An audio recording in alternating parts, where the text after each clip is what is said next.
Au sommaire de ce journal, nouvelle convention de l'assurance maladie pour le remboursement des patients, concurrence des VTC, la colère des taxis ne retombe pas. Malgré la grogne, le Premier ministre François Bayrou maintient le cap. La réforme entrera en vigueur en octobre. Les autorités s'engagent en parallèle à intensifier les contrôles des VTC et mettre en place des amendes plus dissuasives. Ils ont séduit le jury avec leur pain et pâtisserie. La boulangerie de Grunwiller a participé à la semaine spéciale Alsace-Lorraine de l'émission La meilleure boulangerie de France. L'établissement s'est hissé jusqu'en demi-finale.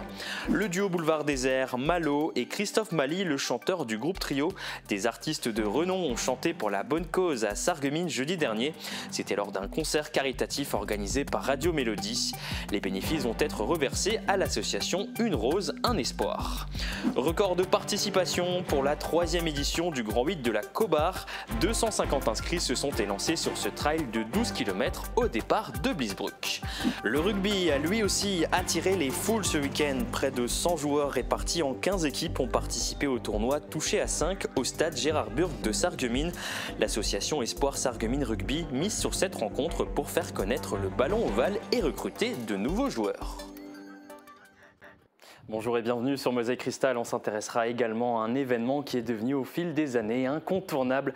La nuit du catch, c'est ce dimanche. Et pour sa 10e édition, le show promet d'être spectaculaire. 20 catcheurs et 7 combats pour 2h30 de spectacle. Pour la première fois, l'événement pose ses valises à Wouswiller. On en parle en seconde partie d'émission avec Joyce Kolterman, président de l'association FWC 57.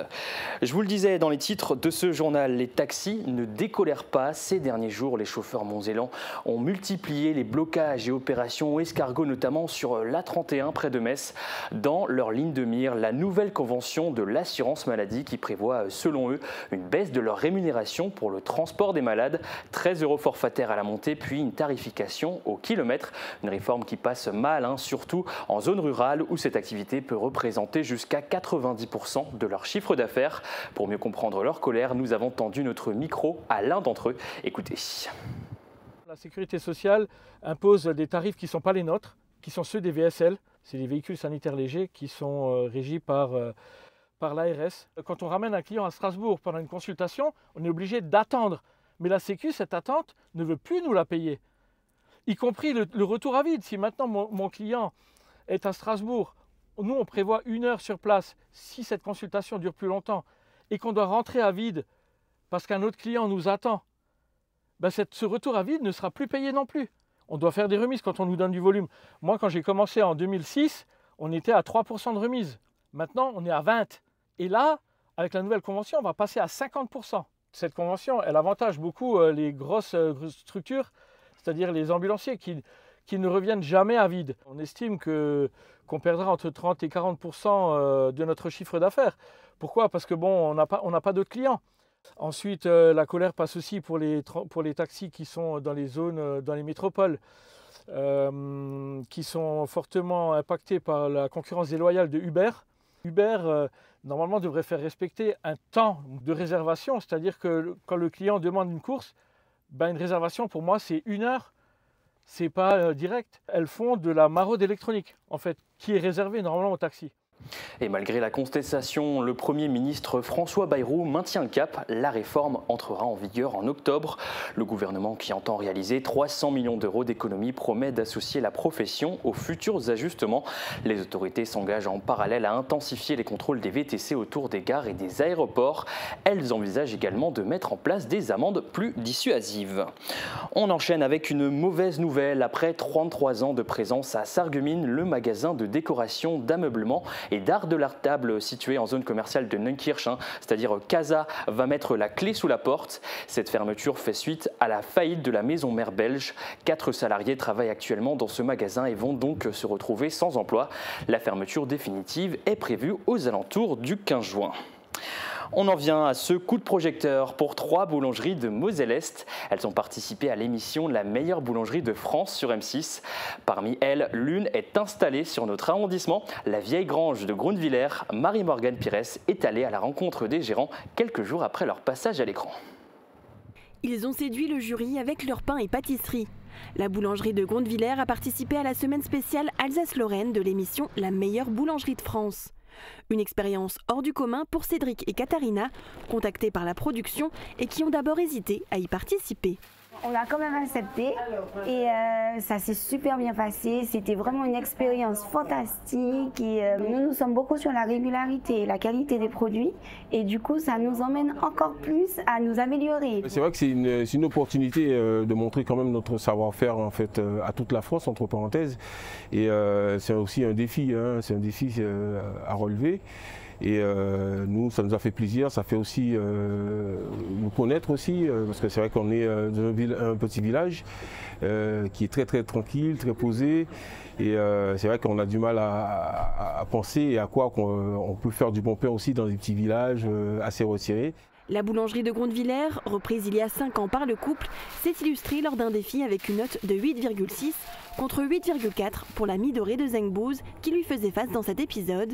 Et elle s'est hissée jusqu'à la demi-finale.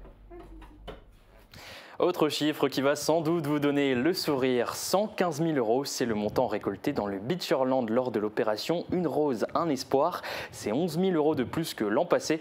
Souvenez-vous, fin avril, plusieurs dizaines de motards avaient sillonné notre arrondissement pour récolter des dons.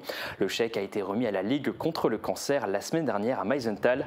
Notez que la prochaine édition aura lieu les 25 et 26 avril 2026. Et Une Rose, un Espoir, c'est aussi le nom de l'association qui porte cette opération. Pour la soutenir, Radio Mélodie a organisé un concert caritatif jeudi dernier à Sarralbe. Sur scène, Christophe Mali, Malo et Boulevard Désert. Retour en images avec Emilia Zell.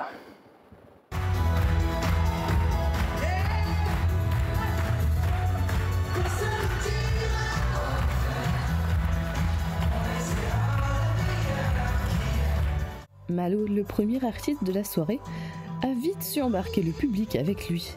Le concert de Radio Mélodie avait lieu jeudi dernier au complexe sportif de Sarralbe.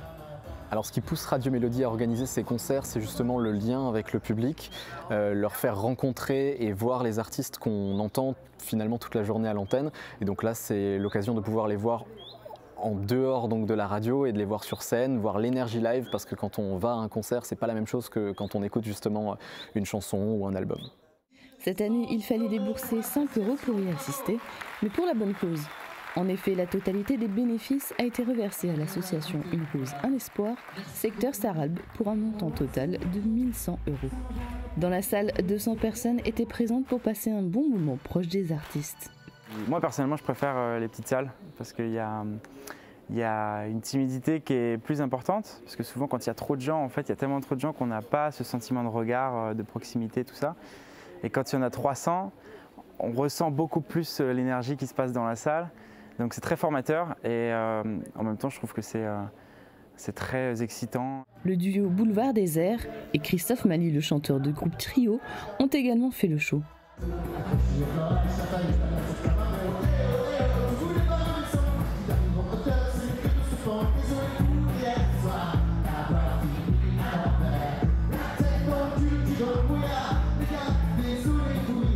Les habitants de Sarralbe auront peut-être l'occasion de revoir certains artistes comme Malo, conquis par le paysage. Il a fait ses adieux à son public français à Sarreguemines. Le chanteur et musicien Marcel Adam a fait halte sur la scène de l'Hôtel de Ville pour interpréter ses plus grands succès. Marie-Morgane Pires était sur place.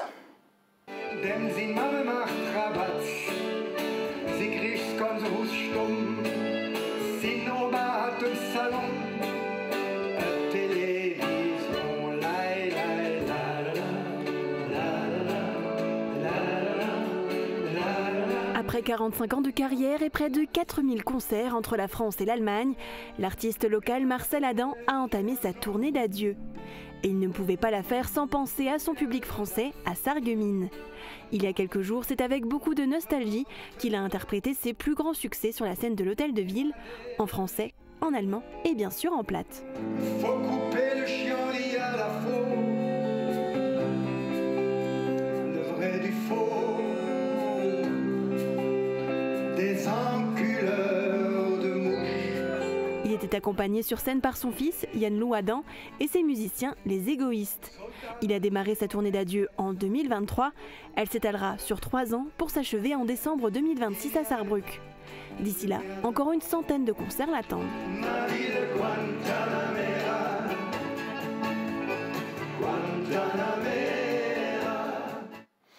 Le festival transfrontalier caritatif Rémelphin Musique est de retour ce week-end. Samedi et dimanche, 5 groupes se succéderont sur la place du Château. On vous détaille la programmation avec les bénévoles de l'interassociation de Rémelphin qui organise cet événement. Écoutez.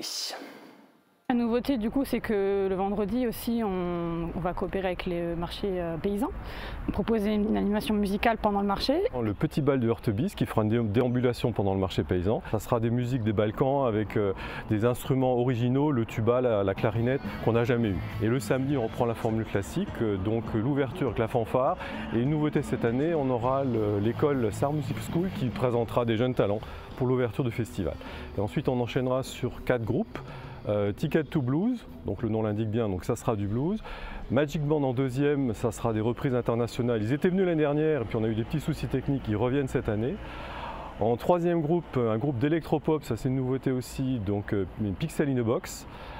Et enfin, on finira par un groupe rock qui est très classé même aux États-Unis, c'est le groupe Raven qui mettra une ambiance de feu. Alors en tout, il y a une 60aine de bénévoles qui sont mobilisés pour l'événement. Ça a commencé avec la fête de la musique et puis au fur et à mesure, ça a pris de l'ampleur, les gens sont venus, ont adhéré et du coup, on a continué avec les bénévoles motivés jusqu'à maintenant arriver à la 14e édition. Et sachez que depuis sa création, le festival Rémelphin en musique a permis de récolter plus de 30 000 € pour l'association Agir Ensemble qui œuvre au profit des personnes atteintes de cancer. Fiction, poésie ou roman historique, il y en avait pour tous les goûts samedi au premier salon du livre du Carrefour de Sarreguemines. Une quinzaine d'auteurs locaux étaient présents pour dédicacer leurs ouvrages et échanger avec le public. Les écrivains ont partagé leurs sources d'inspiration et les raisons qui les poussent à prendre la plume. Tour d'horizon avec Émilie Hazel. J'ai plein de choses qui m'inspirent. Ça peut être une rencontre, un regard, ça peut être plein de choses, une idée. Où il y en a qui me disent, tiens, il y a une directrice d'école qui me dit, je dois apprendre aux élèves le son R, quel qu'il soit, quel que soit son orthographe. Je dis, ok, je t'ai fait ça pour ce soir, je lui ai envoyé tout un poème avec fait 3 pages, avec tous les mots qui terminent par R, tous les R possibles, avec une montgolfière, enfin plein de choses. Et ça m'inspire. On me donne un truc, j'allais, j'y vais. C'est un beau challenge et puis ça m'amuse aussi de le faire, quoi. Mais je voudrais surtout toucher la jeunesse. Hein, qui n'a pas connu ces moments, etc. Et là, l'Algérie c'est exactement pareil aussi, un témoignage où je dénonce, je dis bien je dénonce, le comportement de l'armée française après les accords d'Évian. Alors pourquoi en fait j'ai écrit des livres sur le positivisme et la sincérité? Parce qu'en fait je trouve que je souhaite en tout cas transformer ce monde en un monde positif, bienveillant et sincère. Et je trouve que là, les gens des fois se parlent par devant et se cassent par derrière. Donc du coup, j'ai inventé ce livre pour les gens trop sincères comme moi, les gens pas sincères ou les gens sincères. C'est un style que j'adore parce que c'est beau déjà, puis ça touche l'âme et ça parle beaucoup des émotions. Donc c'est une écriture que j'aime beaucoup lire, ça parle beaucoup de l'âme humaine et de la profondeur des sentiments de l'âme humaine. Et donc j'ai toujours aimé cette écriture et puis je rêvais déjà toute petite de devenir poétesse et d'écrire des poèmes à mon tour. Voilà. Elle était notre invitée il y a quelques jours. L'association Steinart Terre d'origine vient de lancer son site internet steinart.fr. Vous pouvez y découvrir ses actions autour de la biodiversité, de l'histoire, de la culture, de la géologie et de la géographie. Son objectif, faire découvrir un territoire encore méconnu, le Steinart, qui regroupe 17 communes dont Spicheren, Tédin ou encore Roulin. En sport, un trail avec une saveur toute particulière, le Grand 8 de la Cobac. Lors de cette 3e édition, samedi dernier, les organisateurs espéraient battre leur record de participants pour rendre hommage à l'un des leurs. Leur objectif a-t-il été atteint? La réponse en images.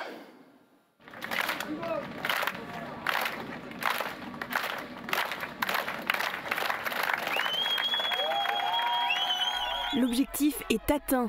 Les organisateurs du Grand 8 de la Cobar, trail au départ de Bliesbruck, avaient pour ambition d'enregistrer plus de 200 inscriptions pour leur 3e édition. Un chiffre important puisque c'était aussi la volonté de Denis Franou, l'un des co-créateurs de la course, décédé en novembre dernier. Un bel hommage lui a été rendu grâce aux 250 inscrits. Ils se sont élancés sur le parcours de 12 km, une distance assez courte pour un trail qui comporte tout de même certaines difficultés.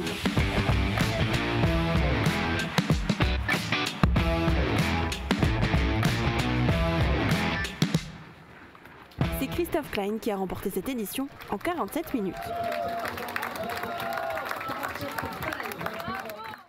Contrairement à la course à pied, le ballon ovale peine à attirer du monde dans la région, alors les clubs misent sur la communication. Hier à Sarreguemines, le club de rugby a organisé la première édition de son tournoi. Une centaine de joueurs y ont participé, des passionnés mais aussi des curieux. Reportage de Marie-Morgane Pires. La Moselle compte 14 clubs selon la Fédération française de rugby. À titre de comparaison, il y a plus de 150 clubs de football rien que dans le département. Pour mettre en avant le ballon ovale et recruter de nouveaux licenciés, l'Espoir Sarreguemines Rugby a organisé son premier tournoi ouvert à tous au stade Gérard Burg. Une quinzaine d'équipes se sont affrontées dans des matchs à 5. À Sarreguemines, le club ESR a été repris en 2023. Il comptait alors 5 licenciés. Aujourd'hui, ils sont 70, répartis dans une équipe masculine, une équipe féminine et l'école de rugby. J'aime bien m'amuser avec mes coéquipiers, mais vraiment c'est cool de s'amuser entre copains. J'aime bien qu'on soit aussi ensemble parce que c'est drôle, parce qu'on peut faire des passes, que aussi il y a des jeux comme les touchés et que j'aime bien glisser pour marquer des essais. Le club a pour objectif d'atteindre les 130 licenciés d'ici 3 ans. Il y a différents types de rugby, ce qui n'existait pas à l'époque. Aujourd'hui, comme le club de Sarreguemines, nous on propose le rugby avec plaquage aux seniors. On propose aussi le rugby à 5 sans plaquage. Voilà. Donc ça attire aussi des mondes qui n'ont pas envie de se blesser, etc. Et bien sûr, ça attire aussi du monde qui a envie de jouer vraiment le sport de contact, voilà, qui est le rugby. Autre objectif du club, faire intégrer l'équipe senior dans le championnat du Grand Est en 2026. À suivre vos prévisions météo, c'est avec Sandrine Serbino. Couverture, crépissage, peinture et isolation. Avec Modern Habitat, votre maison sera belle et confortable par tous les temps. Radio Studio 1, 105.8. Toute l'énergie du 80 pop rock, toute l'info locale et encore plus. À Beach, à Sarreguemines et partout où vous êtes. Radio Studio 1.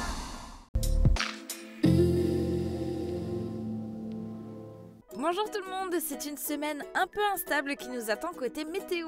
La matinée de demain débutera sous les nuages mais sans précipitation. C'est dans l'après-midi et en soirée que la pluie s'ajoutera au menu avec de possibles averses orageuses.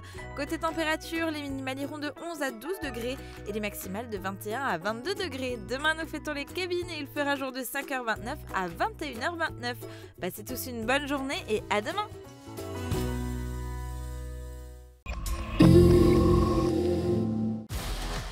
Les 14 et 15 juin, venez rencontrer les militaires du 16e BCP pour leur journée portes ouvertes. Tout le week-end, venez assister à des démonstrations de matériel militaire, participez à des initiations et faites votre baptême dans un véhicule de combat. Testez différents parcours du combattant et pour les plus petits, plein d'animations et des cadeaux. Les portes ouvertes du 16e bataillon de chasseurs à pied, c'est les 14 et 15 juin à Beach. Chez Intermarché Sarreguemines, l'été a du goût. Des fruits et légumes ultra frais, gorgés de soleil et de saveur. Et au rayon boucherie, c'est ambiance grillade, brochettes marinées, côtes de bœuf, saucisses maison. Le barbecue parfait pour un été savoureux. Du bon, du frais, du local et toujours au juste prix. Intermarché, tous unis contre la vie chère. Pourquoi avoir choisi le nom La Passion de l'audition ? À la Passion de l'audition, nous sommes passionnés par notre métier, mais pas que. Nous intervenons aussi bénévolement pour des missions nationales et internationales.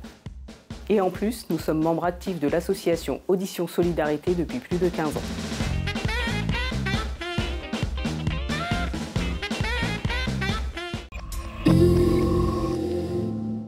Préparez-vous pour une nouvelle aventure avec Hopla. Cette semaine, j'ai choisi de suivre la piste cyclable ou chemin de la halage qui longe la Sarre de Sarreguemines vers Sarrebruck. Alertée par les joyeux cris des enfants, j'ai choisi de m'arrêter sur cette imposante aire de jeu. Bienvenue au paradis des enfants à Grosse-Blie et j'ai même emporté avec moi ma nappe de pique-nique, sait-on jamais. Nous partirons également à la rencontre de ceux et celles qui font vivre notre belle région. Ne manquez pas ce rendez-vous ce mercredi sur Mosaïque Cristal. Bertrand, aber zum letzten Mal, hein? Hoffentlich hat es keinen Käsekuchen diesmal. Bonjour, liebe Zuschauer. Wir lachen schon vor die Sendung, weil wir lachen über uns selber, weil ja der Générique da, der Sébastien, wo da rennt die Treppe runter. Bonjour Sébastien. Bonjour Bertrand. Es gibt Käsekuchen. Wunderbar. Und heute haben wir als Gast, wo uns da die Buhe mitgebracht hat. Du weißt, dass ich nicht kann schwimmen, Robby, gell? Du kannst nicht schwimmen? Ich habe mir gerne, wo ich schwimmen kann. Ja. Ich bin ruhig am Boot. Und wenn es eine große Familie war, das Wasser ist nicht gewechselt worden. Da haben sie sich voll verkloppt, fast der Erste nicht kommt. Erst die Band und noch die Buben. Ganz genau. 1947, also das ist unglaublich, dass da jemand eine Kamera damals gehabt hat und hat das da gefilmt. Also das sind Bilder, wo man in den Archiven können gesehen, gell? Also wenn ich auf Wittringen war, von Sargemin habe ich 5 Schlösser. Da muss ich 2,5 Stunden haben ungefähr, wenn alles gut geht. Weil im Kanal darf man nicht schneller fahren wie 8 km/h. Und ich habe da noch ein Bild mitgebracht. Wir sind eigentlich schon ein bisschen aber, weil wir gehen jetzt da noch die Ferien. C'est un événement qui est devenu au fil des années incontournable. La nuit du catch revient ce dimanche. Plus de 20 catcheurs et catcheuses professionnels sont attendus pour 7 combats. Pour en parler, nous recevons sur ce plateau Joyce Kolterman, président de l'association FWC 57, à l'initiative de cette soirée. Bonjour et merci d'avoir fait le déplacement. C'est déjà la 10e édition. On imagine que c'est une édition, un chiffre quand même symbolique pour vous. Qu'est-ce que ça représente ? Alors là, c'est la 10e, c'est vraiment la concrétisation d'un projet qui a donc duré des années. Là, on est à la 10e nuit du catch, donc ça prouve bien que les gens sont attirés par notre événement et qu'il y a une continuité derrière.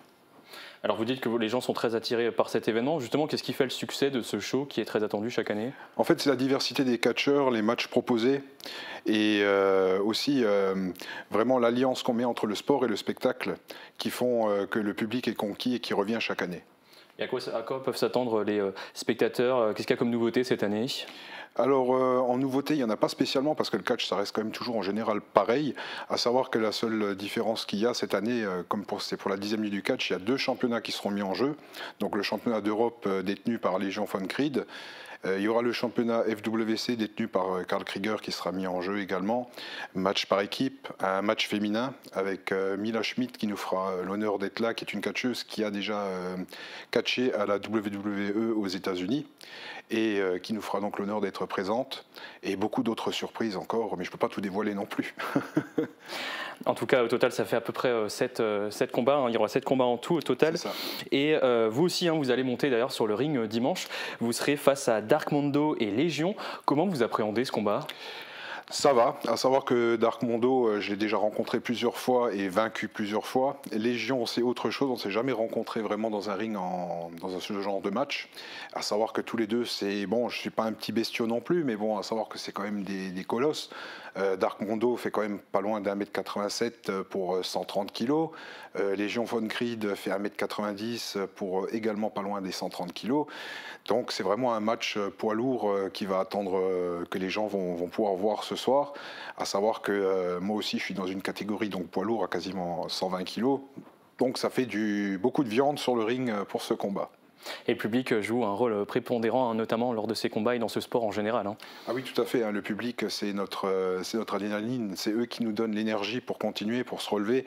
Et sans le public, il n'y aurait pas le spectacle qu'il y a. On est là pour les faire interagir. Il faut que le public nous aime ou nous déteste, qu'il ait envie d'être avec nous ou contre nous. Et c'est ce qui fait justement le charme du catch. Et justement, vous vous y adressez à qui ? Est-ce que c'est plus à des fans inconditionnels de catch ou le public est au contraire plus familial ? Alors c'est vraiment pour tout le monde. Hein. On dit toujours c'est de 3 à 77 ans et encore plus. Hein. À savoir c'est un spectacle donc familial. On a des fans de catch qui viennent, hein, qui nous suivent à chaque événement et qui viennent et qui sont là à chaque fois. Et on a toujours des curieux qui sont là et les habitués en fait. Mais c'est vraiment le public qui fait l'ambiance du show et de la soirée. Et au-delà de ce grand rendez-vous, la FWC, c'est aussi une association qui forme et qui entraîne. Hein. C'est ça, oui. Nous avons un club donc, qui est situé sur Dabo, qui avant était géré par Gilles de Dabo, qui était mon ancien entraîneur et mon mentor. Et c'est grâce à lui en fait, que j'ai pris la continuité de l'école et que je continue à former les nouvelles stars, on va dire, de la région. Et on essaye de faire en sorte d'avoir une continuité dans le catch pour que le catch ne s'oublie pas et ne se perde pas. Vous l'avez dit, vous vous entraînez sur Dabo, mais aujourd'hui vous cherchez plus à vous rapprocher de Sarreguemines. Vous en êtes où dans vos recherches d'un nouveau local? Ça fait quelques années qu'on cherche à trouver un local, etc. sur Sarreguemines, mais à savoir que c'est vrai qu'au niveau, comme on est une association à but non lucratif et qu'on ne génère pas forcément beaucoup de recettes sur nos événements, parce qu'il a énormément de frais en amont, c'est compliqué d'avoir un local, parce qu'il faut tout simplement, il y a une location mensuelle en général, etc. Et on nous a déjà proposé des salles aussi pour pouvoir faire nos entraînements, mais l'inconvénient c'est notre ring. Notre ring, une fois qu'il est monté, on ne peut pas le démonter tous les jours ou tous les quelques jours, à savoir que le montage d'un ring c'est à peu près 1h30, 2 heures, le démontage aussi, donc le ring est un peu un inconvénient pour nous, et pour pouvoir bien s'entraîner il faut un ring, alors qu'à Dabo on a la possibilité de laisser le ring tout le temps sur place. Alors s'il y a des propriétaires ou des communes qui nous regardent, qu'est-ce que c'est exactement vos critères pour trouver un local? Vous en avez cité quelques-uns, est-ce qu'il y en a encore d'autres? Nous en fait c'est tout simplement qu'on puisse laisser notre ring implanté donc sur place, et que la salle fasse en gros une 60aine de mètres carrés, car notre ring fait donc 5 mètres sur 5, et il nous faut une hauteur de plafond d'à peu près 3,50 mètres pour que les catcheurs qui viennent s'entraîner puissent faire leurs acrobaties et s'entraîner à faire leurs prises et leurs mouvements en toute sécurité. Un dernier mot, Josh Colt Herman, en 10 éditions, quel est votre meilleur souvenir aussi bien en tant que catcheur qu'en tant qu'organisateur? Alors en tant que catcheur, c'est quand c'était en 2017, je crois, que j'ai remporté le championnat d'Europe, justement, qui est détenu actuellement par Légion von Creed. Je l'ai remporté face à Gilles de Dabo, après un match qui a duré quand même près de 30 minutes. Je pense que c'était l'un de mes plus gros matchs de ma carrière, et surtout d'avoir pu avoir un combat contre mon ancien mentor et pouvoir m'exprimer avec lui dans le ring, ça a fait beaucoup. C'est, je pense, le meilleur moment que j'ai retenu de toute ma carrière. On vous souhaite de créer encore de très beaux moments pour cette édition 2025. Merci à vous d'avoir été notre invité. On va donner quelques infos pratiques pour finir. Rendez-vous donc ce samedi au complexe sportif Le Prince Ringuet à Vousvillers. L'ouverture des portes c'est à 18 h, le spectacle commence à 20 h. Tarif d'entrée 12 €. Et notez bien que c'est gratuit pour les moins de 10 ans. Réservation sur le site internet de l'Office du tourisme de Sarreguemines. Et sachez que vous pouvez également prendre vos billets directement sur place.